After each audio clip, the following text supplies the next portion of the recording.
two-part video hearing that Danny Garcia is going to capture that Manny Pacquiao fight, and he will be fighting Pacquiao for the Super WBA title. Therefore, your Denis will be the clear-cut mandatory for the winner of Sean Porter and the Errol Spence fight September 28th. And the next video I got will kind of explain the ramifications of the somebody else's career. And pay attention for the next video. That probably should be my last boxing video in general tonight. And Mike Copperings, and I'll link this in the description. On the source link, is saying Jermall Charlo is now going to fight Dennis Hogan. But let's talk about it. We back. Goodfellas Sports TV. Appreciate everybody for checking in. Make sure that subscribe button, bell icon button, won't miss another video. And if you like this video, if you don't like this video, you're definitely not going to want to miss the next video, right? So Pacquiao and Danny start off there. So Pacquiao, it sounds like he gonna pick Danny Garcia next. Him and Danny Garcia gonna fight for the Super WBA title. Okay, so that's just what it's gonna be. That will make Danny Garcia not the #1 contender for the WBC title, but your Denis Hughes. Now, Garcia is ranked #1 in WBC. He can get the Errol Spence Sean Porter fight if he wanted to. But now that Manny Pacquiao gonna sit on the chirp and stay with PBC, it look like him and Danny is gonna fight for that title. So I know Pacquiao made some comments on his representation, made some comments the other day saying that while waiting on Floyd, they just gonna stay active. Said that like last week. So he gonna fight Danny Garcia. It makes sense. Danny Garcia, Adrian Broner, both was in negotiations to fight Manny Pacquiao while he was with Top Rank. Said Bob Arum didn't pay enough money. And but now PBC willing to pay the money out. And Pacquiao's fighting each of the PBC fighters that he was willing to fight. Or wanted to fight for years, minus Keith Thurman. He wasn't the guy I don't think Pacquiao had his eye on until he seen Keith Thurman declining versus Josito Lopez. But Danny Garcia and Manny Pacquiao is a solid fight. I know a lot of people are not going to be happy because Pacquiao don't want to fight Errol Spence. And like I said before, Manny Pacquiao actually had a 2-fight deal with PBC. And that's why you see Bob Arum talking about the Lomachenko fight for Manny Pacquiao. You hear Terrence Crawford, people got mad because I said he was begging. I don't give a fuck. But that's why you see Terrence Crawford calling out Manny Pacquiao, because Pacquiao is a free agent right now. But Bob Arum can't match the finances of Al Heyman when it comes to Pacquiao. If Bob Arum can come close to the money for Pacquiao that he getting for PBC, Manny Pacquiao don't want to be working up under Al Heyman and Mayweather, okay? He don't want to be working up under Al Heyman, a brother. I'm telling you that right now. You see all these other fighters come over, man, they be Hispanic like Mares or Santa Cruz, and man, they be black like Gary Russell. You see all these other different ethnic fighters, thanking Al Heyman and saying how great he was.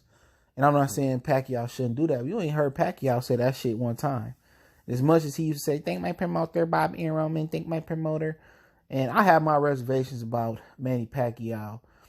You know what I'm saying? Him calling, man, his dog Thurman after Keith Thurman and shit. I have my reservations about him. And I have my reservations about anybody that's not black.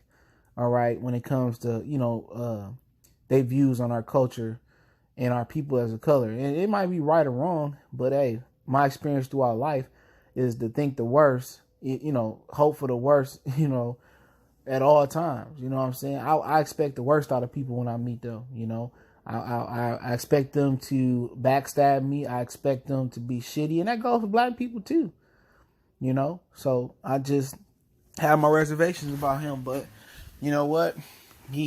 Bob Arum just can't generate that bread for Pacquiao. And that's a major, major problem.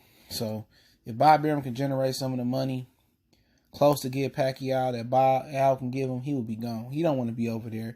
And another reason he probably don't fuck with Al, all that other stuff that came out of that camp about him, punchy eyes, being on roids and all that other shit for years. It's hard when you got to go to enemy territory and you got to work with the enemy to put food on your table. You know what I'm saying? These are people that was at war with you for years of your career. blaming you for not taking drug tests. You know, you had to sue some of these dudes for defamation of character. So I understand it though, but hey, you got to do what you got to do to eat. And for Denis Garcia, it's a great opportunity for him to try to get a title and put himself in a position for a super fight with Errol Spence and put a cherry on top of what I think is a Hall of Fame career for Denis Garcia. Not saying that he in the elite 5% of Hall of Famers in the boxing Hall of Fame like Duran, Ray Leonard, and guys of that nature. But you know what? By the measuring stick of some of these other dudes' career, Denis Garcia, when you not name Manny Pacquiao, Canelo Alvarez, his name got to come right up there with some prominent victories and a good resume. But, you know, like I said before, a ton of people get mad about this, but I told you guys about Tank and Gamboa. That was coming up, and this is what I'm hearing, and now Ugas will be the mandatory. Now, you know, at the end of the day, it's up to is a fight big enough to stop Ugas, but Errol Spence got another mandatory, or the Sean Porter if he win. Nobody think he gonna win though. But Errol Spence got another mandatory with the IBF. So it's gonna be interesting. His 2020 might be made up of him fighting at least 3 times a year, you know, next year. Which that's what he should be doing. He a younger fighter, man. You know, start boxing at 15. He should be boxing like 3 or 4 or 5 times a year, to be honest. So next year he might declare 2 mandatories out in the first half. In the back half, which I explain in my next video why it's so prominent, he might get some unifications in there. But really, Pacquiao staying active, waiting on Floyd Mayweather. He fought Broner. He wanted to fight him. And now he's going to fight Denis Garcia. So, you know, it is what it is for him. A lot of people, you can get mad. But at the end of the day, how you get mad at Manny Pacquiao for not moving the needle, you know, as far as what you want in the welterweight division, but you not getting mad at the other fighters in the division for not moving the needle. You got niggas that's 30 years old who don't have an elite victory on a resume. Say what you want to say. Keith Thurman had an elite victory over Sean Porter and Denis Garcia at the time. You know what I'm saying? You could say Kell Brook had a semi-elite victory over Sean Porter at the time. So at the end of the day, you can't just be sitting around waiting on Manny Pacquiao to give you a handout, because he waiting on Floyd to give him a handout. He ain't going to fuck up that Floyd money until it's dead. Until the talks is dead. He probably still got to not mess it up then. Then he going to retire because he didn't got his money up. You know, people be mad at the wrong people. You know, as much as a lot of people don't like Pacquiao, you can't expect Pacquiao to give, you know, some of these younger welterweights, keep giving them shots. It ain't his obligation. He charged into the game, and he suffered in blood, sweat, and tears, been knocked out, been through highs, been through lows, like Road I Row. So you can't knock him from fighting Denis Garcia. I ain't mad at him. I didn't have no expectation for him to fight none of the top dogs, because he ain't supposed to. Why can't the other top dogs, you know, fight each other and then, you know, then move on from there? But hey, Jermall Charlo is going to be fighting Dennis Hogan. A lot of people ask me, who is Jermall Charlo going to fight? Who is Jermall Charlo going to fight? He is fighting Dennis Hogan, guy who some people think beat Jaime Munguia at 154 pounds for that WBO belt he won from Saddam Ali. Jaime refused to rematch him. And now Hogan, you know, who had a deal signed to fight Erickson Lubin, which I told you that, guys, that the last week on Adrian Broner video, Adrian Broner was coming back. I think the date was October 12th, I think it was. He was coming back October 12th, but it was no guarantee that Lubin was going to be fighting Dennis Hogan, which they had signed to fight each other. And that's what I heard, but it wasn't no guarantee that they would be fighting each other. So Lubin has moved on to fight Terrell Goucher, and Dennis Hogan is going to move up a weight class and get a title shot versus Jermall Charlo. Now, a lot of people who laughed at Terrence Crawford, and they saying, oh, you know, he should fight Kell Brook, which is so much propaganda, bro. A lot of these niggas that got a platform, dog, they really should kill themselves. They should put Drano in a coffee pot, heat that bitch up and drink it. Because at the end of the day, it just take a click of a button on the computer to see what's going on with Kell Brook. When is the last time you seen Kell Brook fight the 147-pound limit? When is the last time you seen Eddie Hearn even say something about Kell Brook? If Terrence Crawford was ducking the Kell Brook fight, okay, wouldn't Eddie Hearn be around here saying Bob needs to take the offer? But he not. But at the end of the day, y'all listen to some of these foo-foo ass niggas, man. You know what I'm saying? I don't give a fuck how many nigga subs a nigga got. You know, these niggas is just gay. I'm just keep it out. They out G-A-Y, gay. All right? They pushing false narrative and race baiting. And that is what it is. But he is Terrence Crawford and Jermall Charlo are birds of a feather. They from the same fucking flock. And you just say inconsistencies right there. First is Crawford. Oh, they laughing. He ain't got no opponent. But when it comes to Jermall Charlo, which I like Jermall Charlo, I think he a lot overrated as a fighter. But I like him. He seems like a cool guy. He can get better.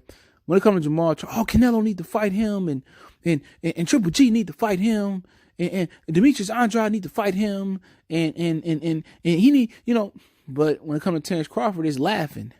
Oh, he a bum, he this and that, and he fighting bums. And this nigga fighting 154-pounder Dennis Hogan coming off a loss. But had motherfuckers get to cracking and joning on his head and playing the dozens with his resume, you know, and he could have lost the core by then. People want to get defensive. You got to keep it all the way a buck. No matter the face, the color, the fighter, the region, wherever he come from out here on this map, you got to keep it 100. And that's the problem. Ain't no consistency. And I understand there's exceptions to the rule. This motherfucker fighting 154-pounder coming off a loss. You know, shouldn't y'all be saying he should be moving up? You know what I'm saying? So where's the screen for him? You know, why he ain't calling out Demetrius Andrade? Because Andrade ain't getting no fucking Canelo fight this year. Tell you that right now. I could tell you a guy that's fighting on the Canelo on the card in November. But like I said, I don't report everything I hear. Sometimes I just keep it close to the vest. Like I told y'all yesterday, Gervonta was fighting Gamboa next. Now, boxing scene and Mike Coppinger breaking the news. You know what I'm saying? Like I ain't say that shit yesterday. And think about this. I ain't even a nigga that get the interviews. And imagine if I got the interviews, all the shit I know. Okay? I'm a rinky-dink ass nigga with a rinky-dink ass channel. But you can't expect consistency from everybody. You know what I'm saying? But with Jermall Charlo, why he ain't call out Demetrius Andrade? Why when there is nothing but space and opportunity? You ever seen that video? And I'm talking y'all like I'm talking one-on-one. Y'all ever seen that video where the two dogs barking and they act like they want to fight and it's a gate between them and then the owner open the gate and they just get to sniffing and don't shit happen? You ever seen that motherfucker in school who won't want no smoke, but as soon as the authority, the security guard, or the teacher come around, he want to talk all tough like he want to fight, knowing that the teacher ain't gonna let him fight? That's Jermall Charlo and Demetrius Andrade. You know what I'm saying? Oh, when they fight, you know, I'll fight Charlo and I'm gonna call out Andrade after this fight. They ain't got shit lined up. You know what I'm saying? You know, they don't really want to fight each other. They really don't want to throw down. They really don't want to. I don't want to hear that no more. Well, CJ, why the brothers got to fight each other? If you ain't got nobody else to fight, I ain't trying to hear that shit. This nigga fighting Dennis Hogan. He might fuck around and lose to this guy. Because you never know. Because he ain't staying sharp. He ain't fighting nobody. He just basically fighting for a check at this point. He fighting for a funky check. Oh, cake ass nigga. My Smackwater voice. He from Houston too. Oh, cake ass nigga. This nigga fighting for a check. I ain't mad at you get your money though. But I don't want to see you niggas laughing at Bud and defending him and crying off his career. Because him and Andrade could be getting it on right now, unifying that WBC and the WBO title. None but space and opportunity. These niggas quieter than church mouse. You quieter than when the pastor about to open the doors to the church. Ready to go. Ain't nobody coughing or nothing. Ready for him to get this 3-hour-long service over with. You know what I'm saying? Hold everybody to the same standard. Why is that so hard? But they can't. You know, you can't expect everybody to be real. But hey, Goodfellas Sports TV. Don't forget me on Facebook, Instagram, Twitter. Reach out to the email if you have a business question, inquiry, sponsorship, or video request. Keep sharing the videos. Appreciate that love and support. And let me know what you think about these matchups, man. That's going down from PBC. Be on the lookout for my next video. You're definitely gonna want to hear that video. It's definitely dope. And yeah, reach out to me if you got a video request, question, business inquiry, sponsorship, a video request. You want to make a donation, share the video or that donation link in the description. Intro instrumental link in the description as well. Check my other channel out, Motor City Sports Talk, for more, sports and news, Detroit primarily. And yeah, let me know what y'all think about Charlo and Hogan, and should Charlo had